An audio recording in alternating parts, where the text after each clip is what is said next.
Go to any cookout and just the sight of juicy, bright red watermelon makes our mouths water. But the taste isn't the only thing we savor. Enjoying watermelon is an ancestral practice, with roots extending all the way back to Africa. This is 2 Minute Black History. What you didn't learn in school.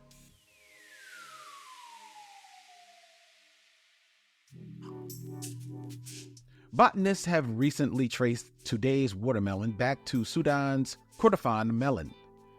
Before botanists made this connection, it had been believed that watermelons had originated in South Africa.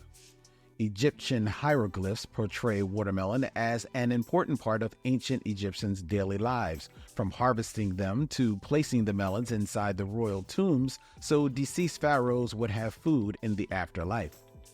Across Africa, our ancestors cultivated their knowledge of watermelon with each harvest. They carried this wisdom with them across the Atlantic, even hiding watermelon seeds in their hair so they were sure to have familiar food in the land of their enslavers.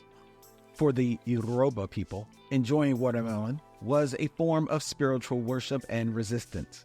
Another custom enslaved Yoruba people preserved was Orisha worship. Yemaya is the Orisha of all water, but especially the ocean.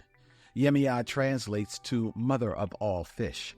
She traveled across the ocean to protect her enslaved children, and one way they honored her was to include watermelon as one of their spiritual offerings to her.